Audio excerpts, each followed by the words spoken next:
Hello, everybody. Welcome to our program.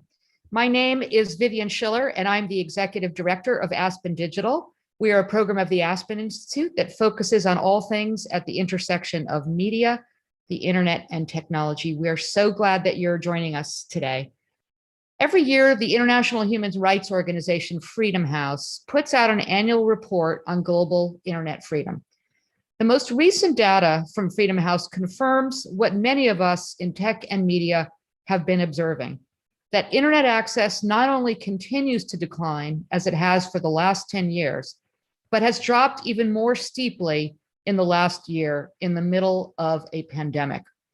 Turns out that the COVID-19 pandemic is a very convenient pretext for autocrats to take more control under the guise of protecting their populations. To state the blindingly obvious, access to the internet is critical to the ability of citizens to participate in society, and losing it means vastly reduced access to economic and social progress. But in this year, it takes an even more deadly turn, cutting off access to critical public health information, not only within your own country, but from around the world.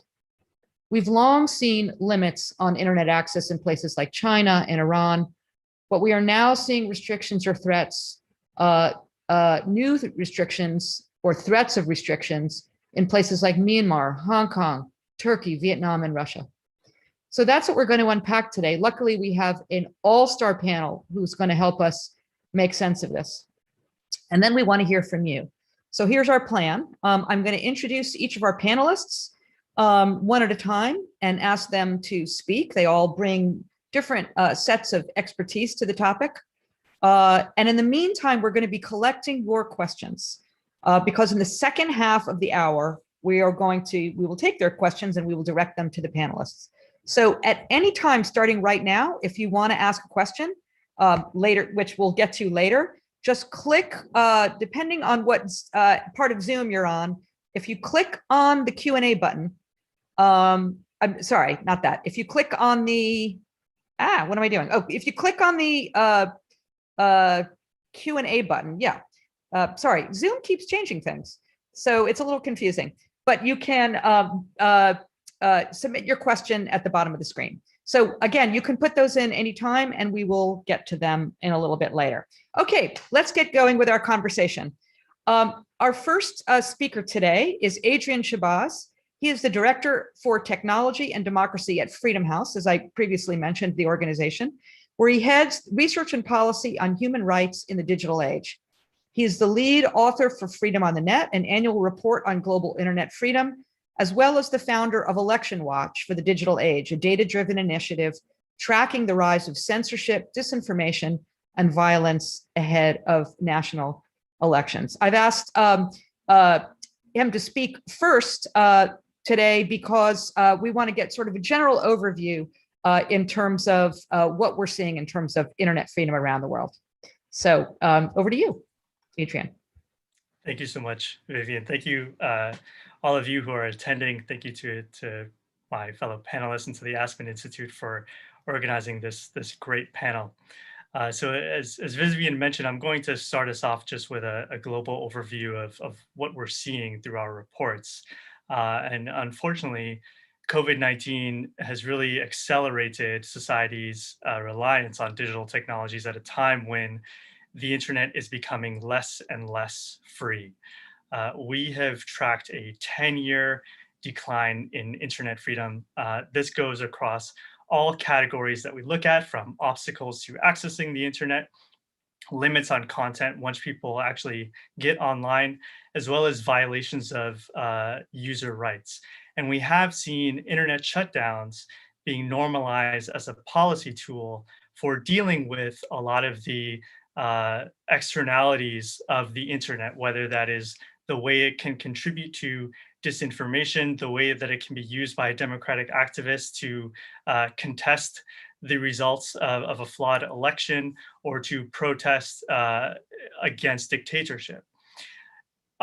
Just to define this term, so internet shutdown is an intentional disruption of internet service by the state. And due to the significant influence and the role played by social media and messaging apps, many digital rights activists have actually extended that to also incorporate those apps and cases where governments will just have a blanket restriction on, let's say, Facebook or WhatsApp. They do take place at either a national or regional or city level.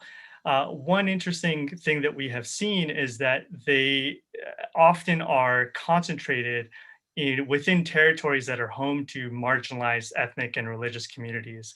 And that brings me to the first reported incident of an internet shutdown, which took place in China's Xinjiang region, which is home to the Uyghur minority population. And the internet was actually cut for 10 months to the local population as sort of almost as a form of collective punishment against the population there. And unfortunately, that's a trend that we have seen extended to many countries that I'm sure will come up today, whether that's Cameroon, Ethiopia, or Myanmar. Why are these taking place? We generally see them around times of political unrest, such as elections or protests. There have been a few occasions where the internet was cut off in the aftermath or to prevent a terrorist attack, at least the justification was. We also see these strange incidents of the internet being shut down or certain social media platforms being blocked wholesale to prevent high school students from cheating on their exams. And that brings me to sort of the impact that these have, which is that, obviously there's the human rights impact, which is cutting off people from their friends and family. Oftentimes people don't know how to protect themselves during a crisis.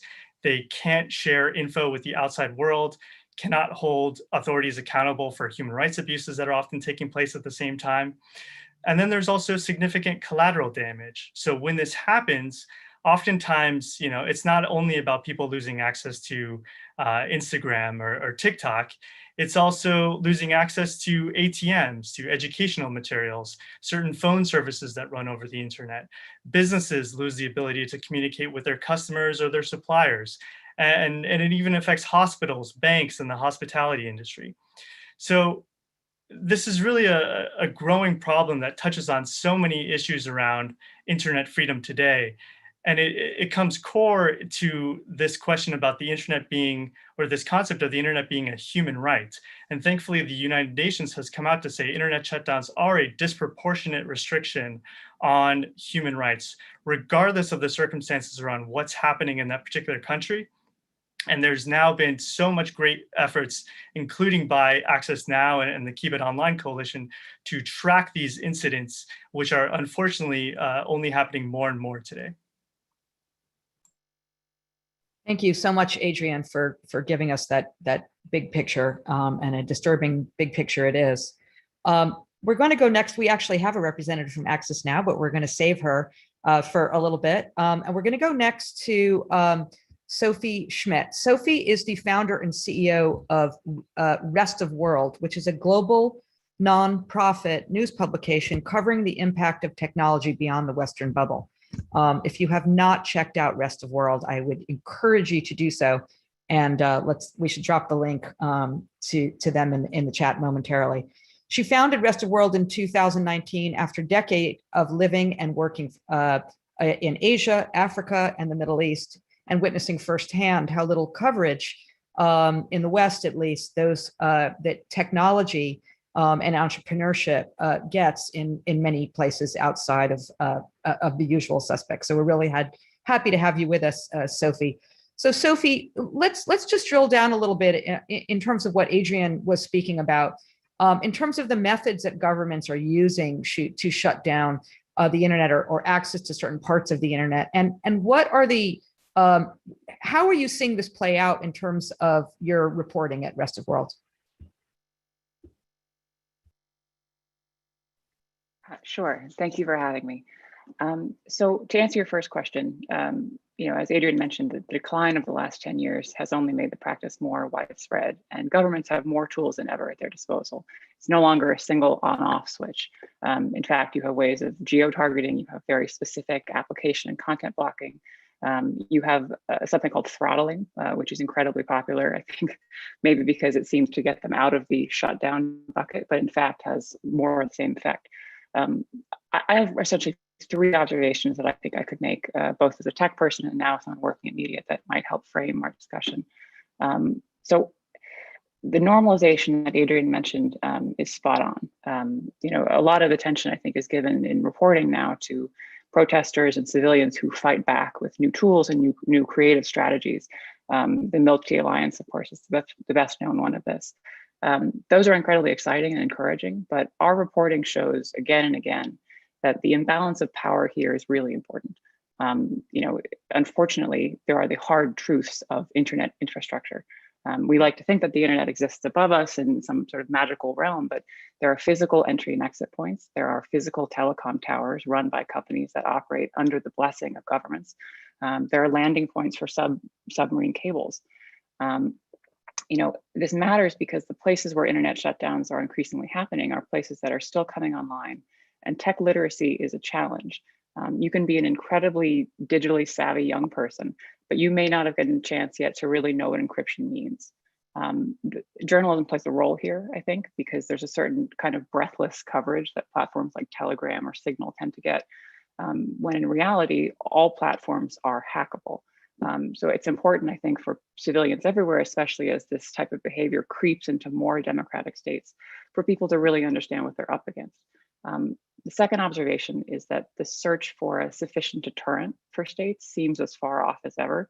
The more widespread, the more normalized it becomes. Just speaking from the media side, 5 to 6 years ago, you had almost no coverage of internet shutdowns.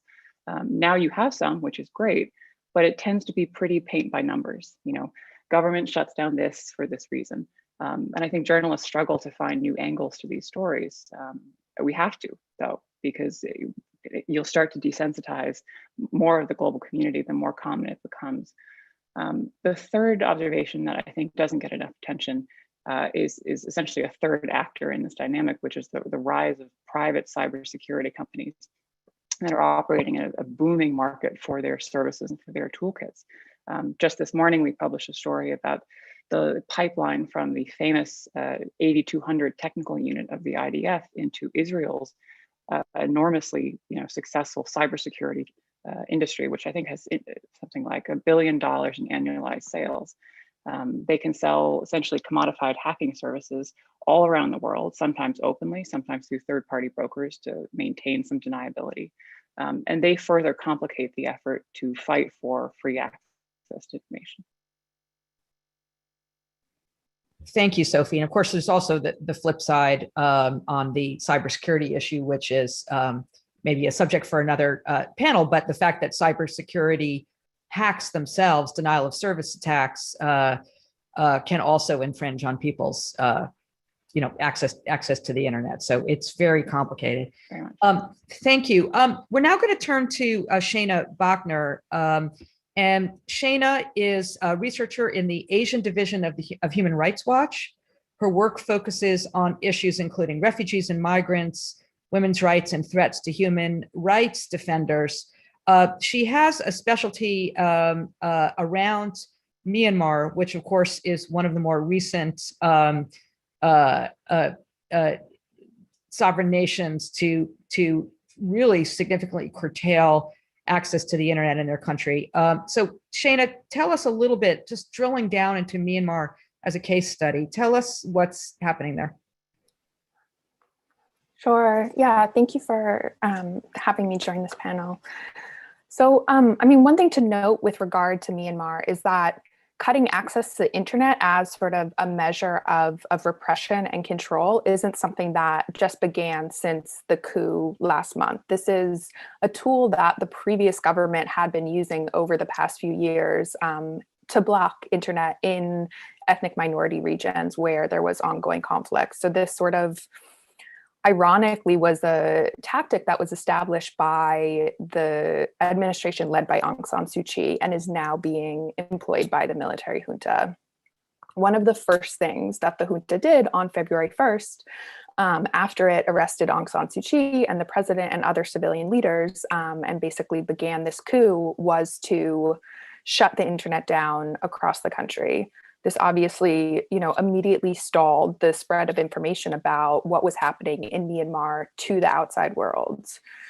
What we've seen over the past 5 weeks, in addition to brutal crackdowns on protesters and mass arrest, is the use of internet restrictions as really a hallmark of the junta's regime. They started right off the bat by banning various websites. They blocked Facebook, and then immediately after called on telecoms companies to block Instagram and Twitter as well. People have, for the most part, been able to get around this through the use of VPNs. About 2 weeks in, so for the past 3 weeks, they began these coordinated nightly internet shutdowns. So every night at 1 a.m., the internet is completely shut down, essentially across the country, and remains shut down until the morning. There have been sort of a lot of rumors around the rationale for these nightly blackouts. What we know is that authorities use these hours at night to conduct raids. So they've been showing up at the houses of different targets, of activists, of journalists, of government officials, to threaten them, to arrest them. This weekend, there was an official from Suu Kyi's party, the NLD, who was picked up at night and tortured and killed by security forces. Over 1,600 people have been arrested in total over the past 5 weeks of this coup. So these shutdowns are really providing some cover for abuses. And this is, like Adrienne mentioned, very much a form of collective punishment on the people of Myanmar, and particularly the pro-democracy movement. I will mention the military, I think, in attempting to sort of revert to the period before Myanmar's democratization process began, so 2011 and before, when it was this very isolated nation, they are running into the fact that Myanmar is a very different country now than it was then. And the internet, which wasn't really a factor then, is now playing a vital role in the coordination and information sharing of the pro-democracy movement. So their efforts to sort of stifle that sort of activism, as of yet, has not been successful. It's a really chilling case study. Thank you, Shana. I'm going to turn to Felicia in a minute, but just as a reminder, everybody, because a little bit later we're going to be getting to your questions. I see some folks have been submitting questions. Again, you click on the Q&A button, enter your question, and please, if you feel comfortable doing so, please share your name, your affiliation, and where you are in the world. Just if you feel comfortable, just to give some nice context to the question. And those of you that have submitted questions, you can just jump back in and add that, and we'll pick that up. Thank you. So I now want to turn to Felicia Antonio. She is works with Access Now as a campaigner for the Keep It On campaign, a global campaign that fights against internet shutdowns. The Keep It On Coalition is made up of over 210 organizations across the world. And fortuitously, Access Now just put a report out last week, which Felicia, I know you're going to speak about, with a list of the current shutdowns. So we'd be very interested in hearing about your latest findings, and also want to hear from you about advocacy efforts around preventing these shutdowns and where we need to go. Thank you very much. And it's a great pleasure to be part of this panel. So everything that Adrienne and my other co-panelists have said falls in line with the findings of our report that was launched last week.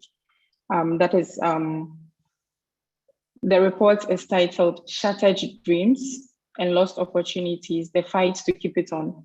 And this captures or summarizes exactly how internet shutdowns do impact lives across the globe, and how stakeholders like the Keep It On Coalition continue to push back.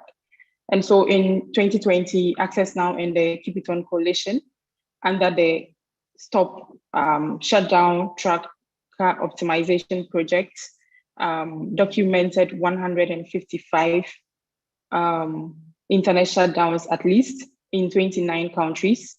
And the key findings ties very well with what has previously been mentioned. Over hundreds of millions of people were cut off the internet during a global pandemic, thus losing access to life-saving health information, education, and work opportunities. And then also shutdowns, we did note, were used to target marginalized communities. In 2020, nearly 1 million residents of the Rohingya refugee camps in Cox's Bazar in Bangladesh were affected by the internet shutdown that was imposed by the government. And then people suffered internet restrictions, which lasted over 355 days, thus impeding people's access to critical information. And then India did top the list with 109 incidents of shutdowns. And then still in India, every 2 weeks, people in Jammu and Kashmir regions endured yet an extension or new mobile network shutdown ordered by the administration throughout the year. And then increasingly, we did document incidents of shutdowns being used in response to ongoing violence. For example, in Yemen, in Azerbaijan, and then in Ethiopia's Tigray region, we did see that internet shutdowns were being imposed during conflicts. And then the goal of these shutdowns, as already previously been indicated, governments impose these shutdowns to silence protests, to sway elections, hide human rights violations and abuses, and others use it as a bargain with bad actors, with the support of some companies, tech companies, being able, providing the resources for governments to be able to implement these censorship. And then finally, as the Keep It On Coalition, one thing that stands out for us is the fact that there is an important need for us to continue to push back against these shutdowns, given their devastating impact. But then increasingly, as we become strategic in pushing back, governments are also being innovative in investing millions of resources in order to proactively prepare to impose these shutdowns. And they are learning from other governments that have imposed these shutdowns. And so there is a need for us to continue to push back to ensure that these shutdowns are ended in the near future.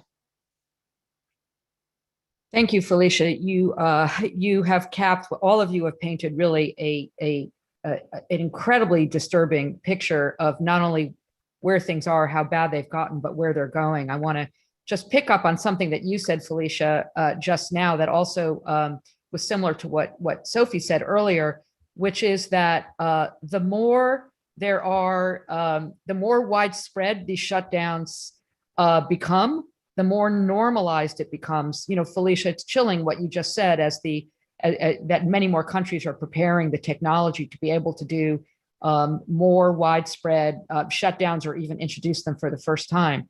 So, you know, the big question really to all the panelists right now is, how do we reverse that? What is it? What are the mechanisms that will reverse this terrible normalization and undo, not only protect people's civil liberties, their health, but sort of undo what has been, you know, decades of progress made through access to the internet? Felicia, I know you just spoke, but I'll just follow up with you first. Where do you see, what do you think are the best levers that can be accessed either by individual countries or by NGOs or others?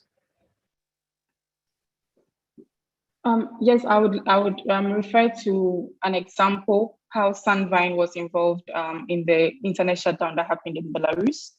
And I think the most important thing is for us to be able to investigate and uncover these mechanisms being adopted by governments to disrupt the internet. And so the research that was, the investigation that was carried out, which brought to light that Sandvine was actually behind the infrastructure that was used by the Belarusian government to shut down the internet last year, was really important, making us turn our advocacy towards these companies to ensure that they recognize their responsibility to respect human rights and to rather foster them and not encourage governments by providing them with the relevant resources to do that.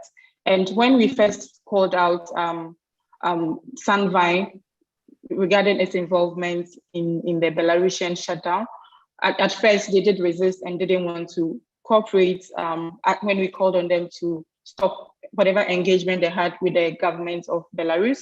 But then later on, they did accept that, okay, internet has become part of or enables human rights. And so they did cancel whatever contracts they had with the Belarusian government. And I think such examples are really important.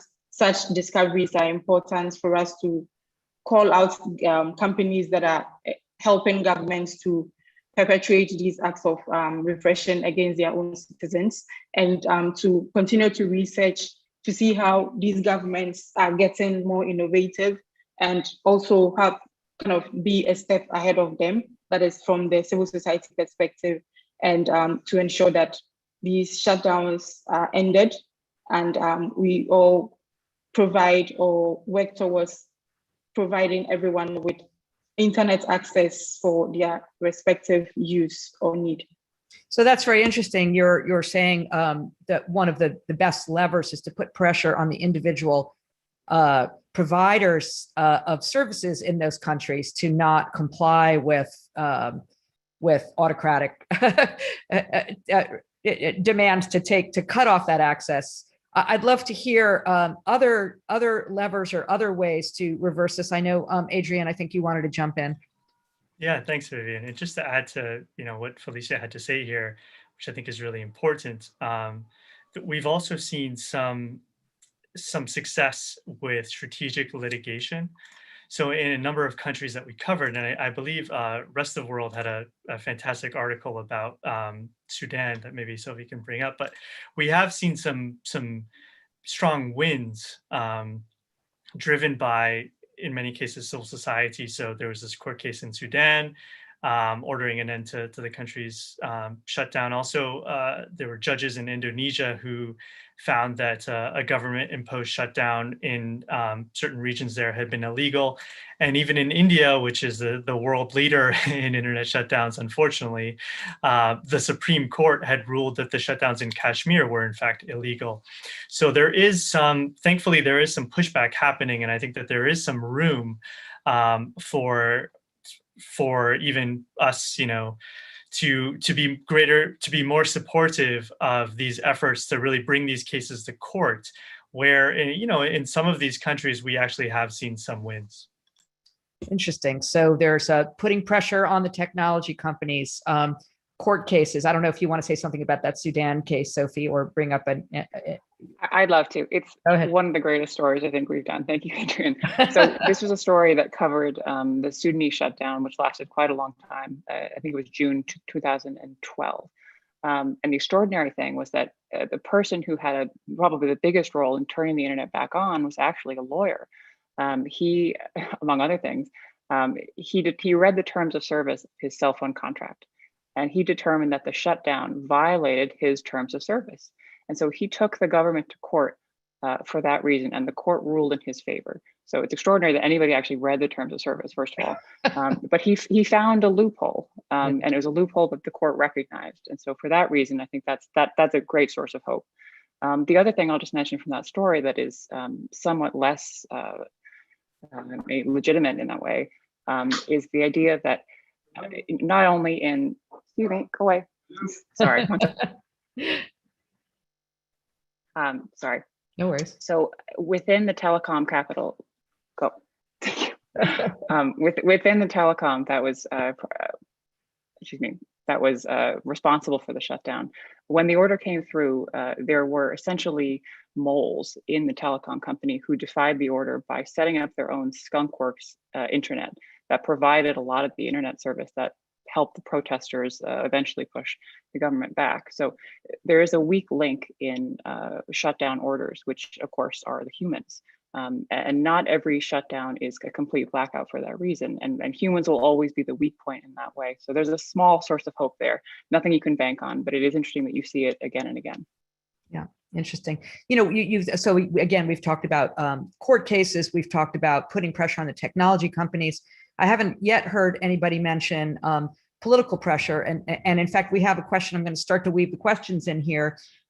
From Maggie Gray, who is with the Senate Foreign Relations Committee, who asks, what can the US government do to combat internet shutdowns by authoritarian states? Is there anything that the US government can do? Anybody have a response to that one, Adrian? Sure, I'll jump in. So thankfully, there is a lot that the United States government can do. There is some that I think the US government is doing, but I think that the main thing is putting this on the agenda of, on foreign policy, and then bolstering the United States capacity on cyber diplomacy. So right now, I think, well, recently our diplomats who are devoted to these issues was trimmed down, which I think is unfortunate. So I think that there are now some bills up in Congress that would actually bolster the U.S. diplomatic presence on digital issues, on internet freedom, on encryption, internet shutdowns, you name it. So there is a lot that can be done. I think that we have to have an investment. I think that the U.S. needs to be a leader on these issues. Unfortunately, I think after it's going very much ahead in the race, especially when it comes on the corporate side, there hasn't been as much leadership as I think we would like. There are some ways, though, that I think pointing out the economic impact that this has, particularly in countries that are developing, where there have been some studies that show that this is really in the millions of dollars per day, the impact that it has on the economy. And so there might be ways that this could be tied as a condition into certain forms of economic aid or development, whereby if a country does shut down the internet, they are then in violation, or that countries that have a record of shutting down the internet are no longer eligible to receive certain types of financial or economic aid. We think there's the political will to see that through. Well, we have seen some victories on other things. I think that when there is the will, right now, unfortunately, the conversation when it comes to digital policy is so, let's say, occupied with things like disinformation or foreign intervention. And so I do think that there needs to be a rebalancing around looking at these issues of human rights, of things like data localization, internet shutdowns, and a lot of the different laws that we see being passed around the world that then give the local government greater control over companies that are operating in that space, because those are then oftentimes used to commit human rights abuses. Thank you.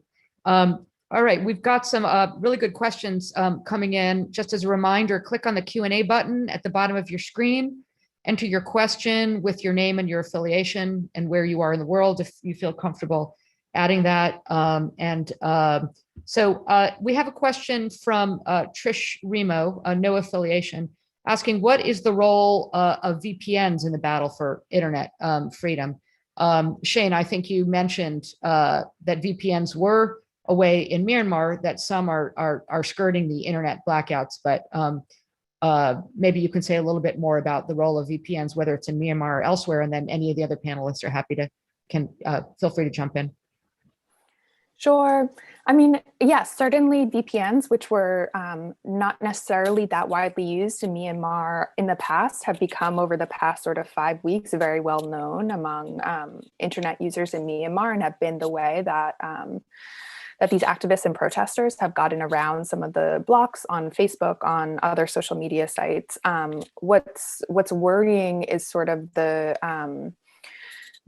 junta's ability through its various kind of levers of control to even hinder some of the access to VPNs, particularly the free VPNs that the majority of people in Myanmar have been trying to use. The military has been able to find ways to sort of chip away at their ability to get around the existing internet blockages.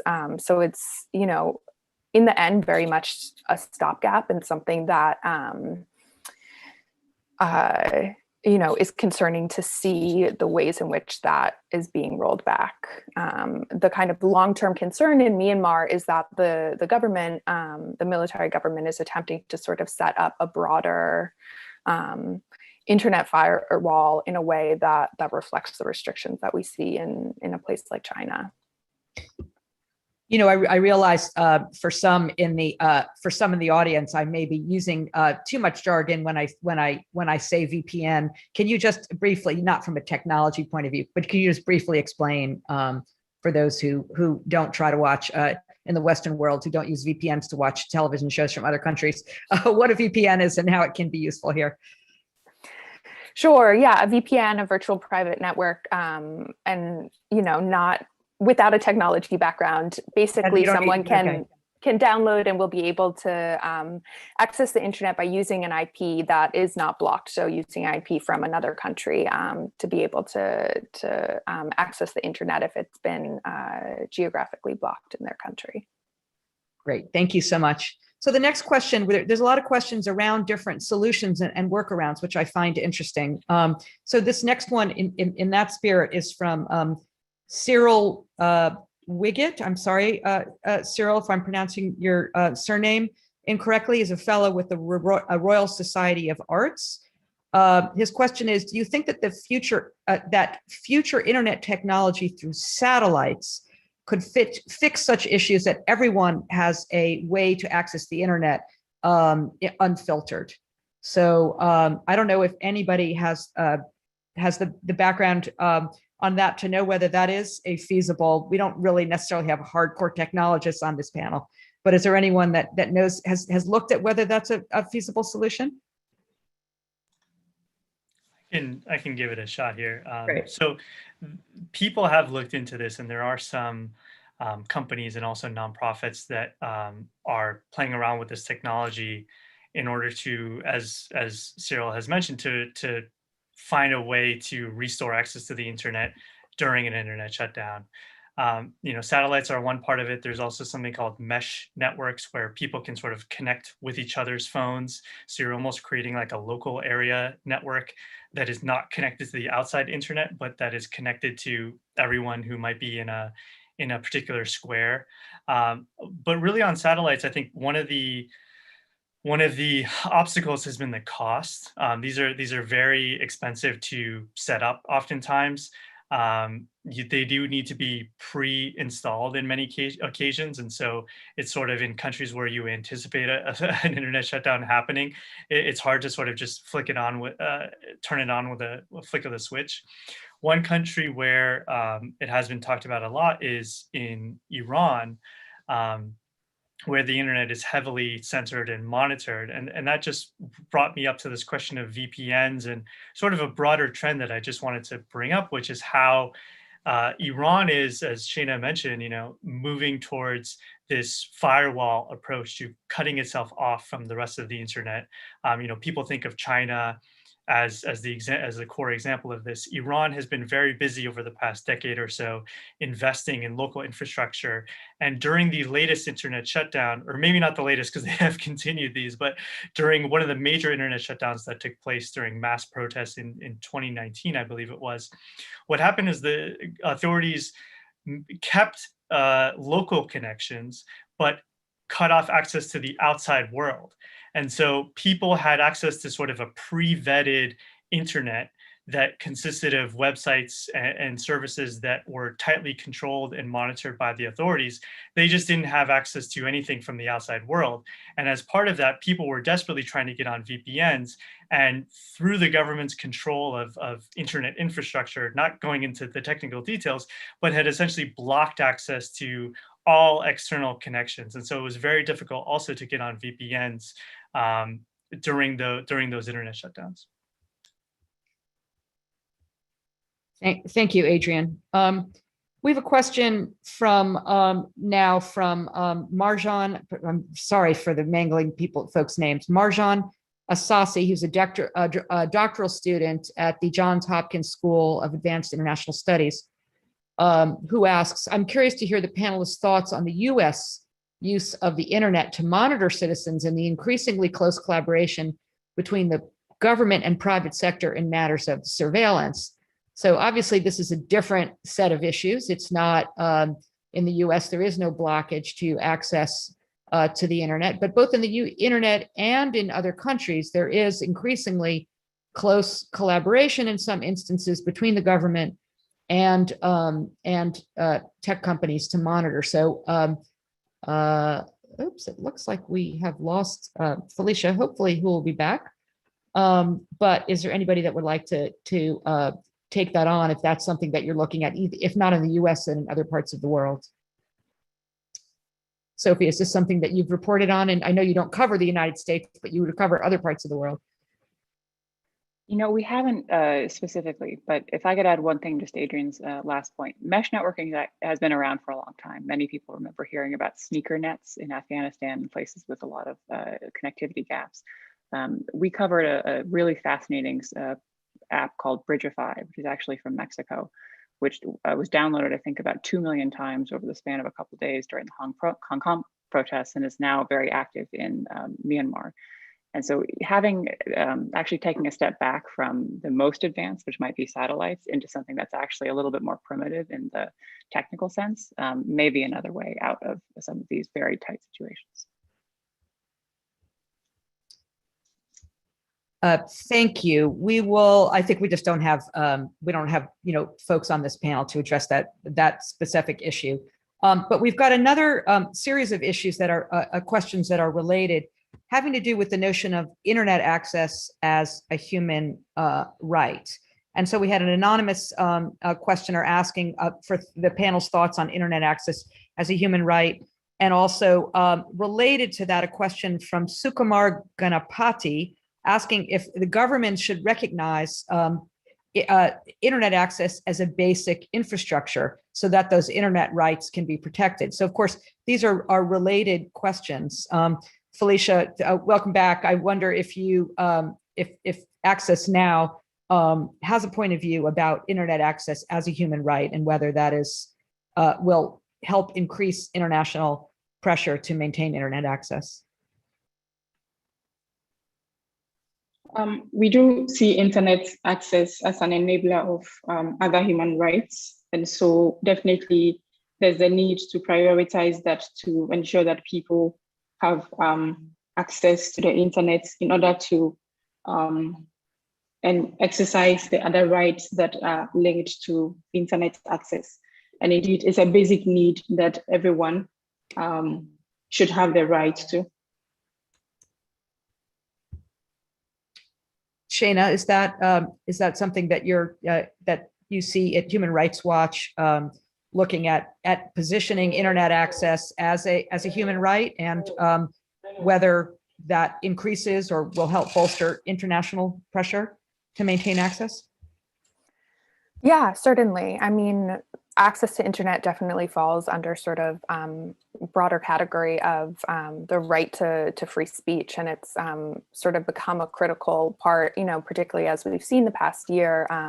As Felicia said, the way it's tied to all of these other rights, including accessing the right to health, particularly under COVID and the threat that internet restrictions have. I mean, what we've seen in places where the government is using this in situations of conflict, or where it says that it's shutting down the internet in response to some sort of emergency, is then the immediate threat to people's safety and security.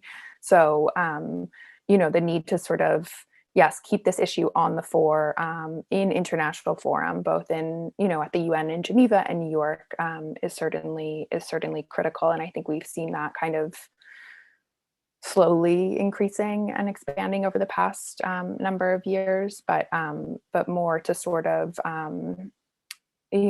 highlight the kind of intersectionality of these rights concerns is needed. Great.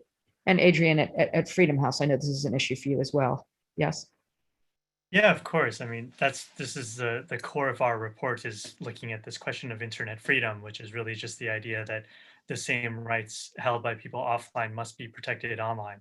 So it is promising to see that you know, the internet, there is now largely a consensus both among, civil society and business, but most particularly among governments, that digital rights are human rights, so to speak.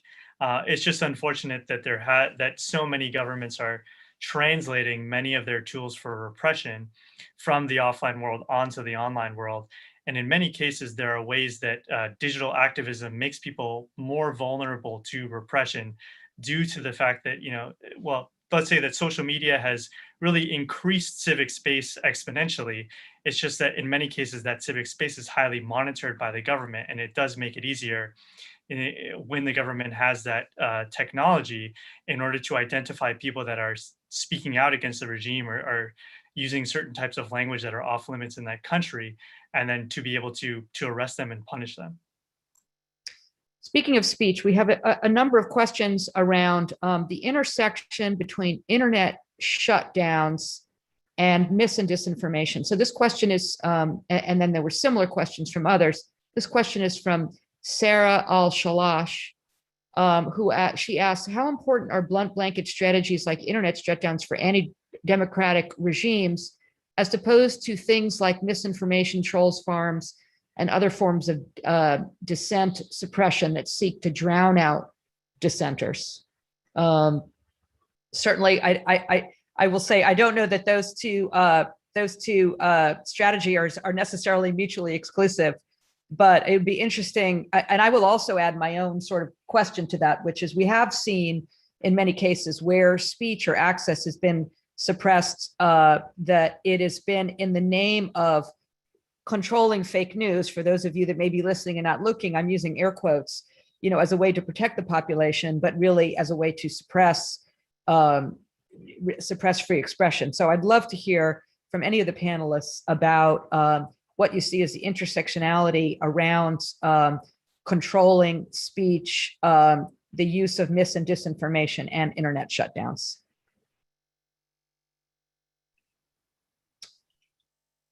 Go ahead, Felicia. I can speak. Okay. Oh, go ahead, Sophie. Please. No, Felicia, please go ahead.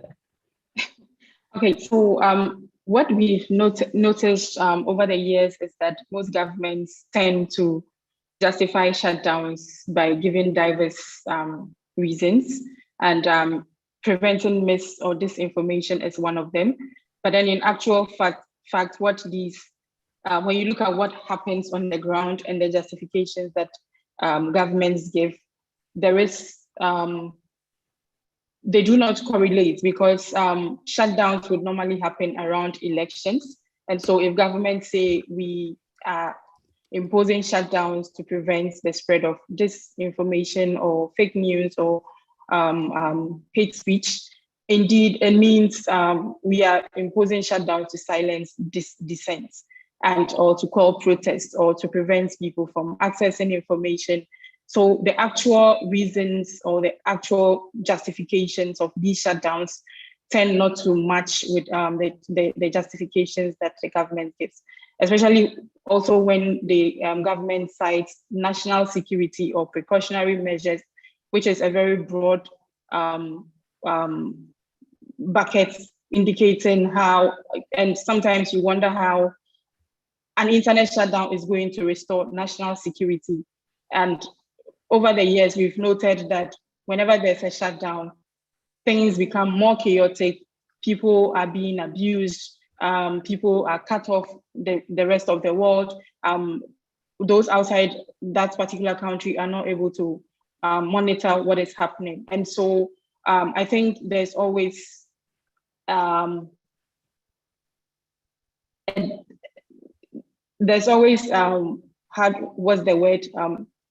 we don't always get to see these justifications that governments give reflect on the realities that is happening on the ground. So I would say that internet shutdowns are disproportionate, they violate human rights, they are unnecessary, and they put people in, they kind of endanger lives rather than protect people from disinformation or hate speech. And so government should look at other forms of regulation rather than completely shutting down the internet when people need it most to carry out their own activities during a particular national crisis or national event.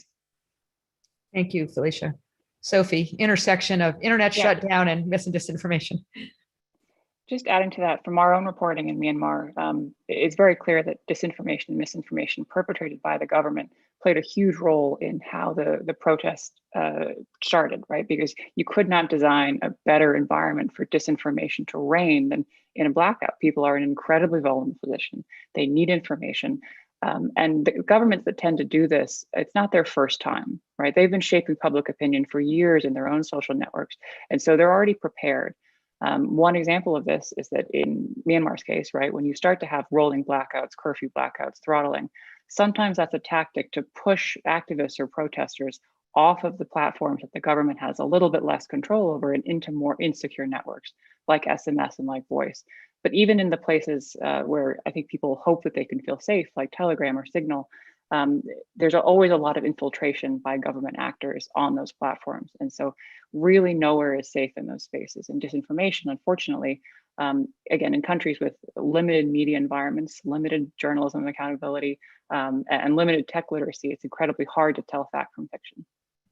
So that shutdowns and the throttling are just one tactic among many to control speech. We have a question from, this one is for you, Adrian. I'm directing it to you because it references your opening remarks. It's from Rong Shi, who is with Voice of America's Mandarin service. In reference to what you spoke about, the pushback in Xinjiang, Rong Shi asked, it says, it seems all the means mentioned are impossible in China.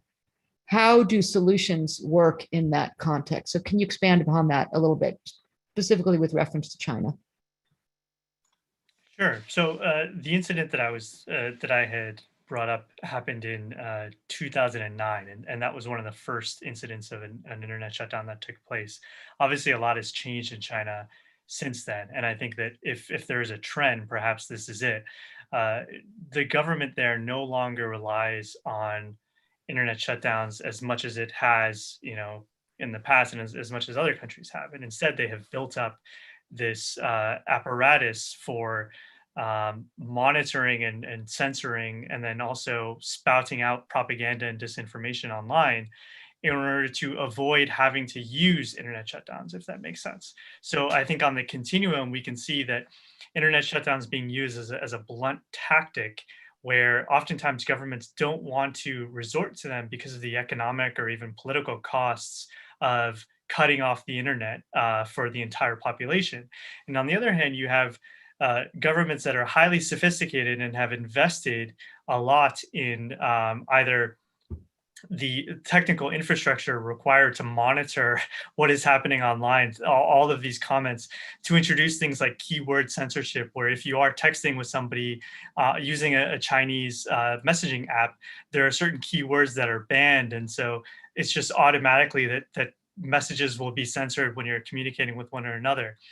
That being said, there is still some ability to jump the Great Firewall, if you will, and you do have a contingent of people within China. It's not only foreign expats, if you will. There's also people who are using circumvention tools in order to gain access to, let's say, Facebook, Twitter, YouTube, but not only that, also to other news sites in order to get a more reliable and diverse, in order to get access to a more reliable and diverse news environment. So while it is one of the most restricted, it is actually the most restricted internet environment as rated by Freedom on the Net. They've been the worst of the worst for, I think, 4 or 5 years in a row. There is still this hope, and a lot of it comes from the work being done by technical experts, circumvention the makers of circumvention tools, VPN providers, and they're trapped in this cat and mouse game oftentimes with the government. And I think that's also, I should mention, one thing where the US government can help is in investing more in creating these tools for circumvention and making sure that they are out there where people in these restricted environments can easily access them and that they know about them so that they can read up about what their government is doing in places where, as Sophie said, the media environment is so heavily restricted. Yeah. As we're drawing just into the final moments of this session, I appreciated you during a pretty grim conversation we've been having, finding a glimmer of hope. And I wonder if I just ask the other panelists as well, if there's anything just as we move towards the end, if you would like to share where you see glimmer of hope, or what we might look for towards this just deeply worrying trend of access to the internet and all of the good that brings being shut down. So I will open it up to Adrian. You were so articulate about it, but now Shana, Sophie, or Felicia. Sophie, go ahead.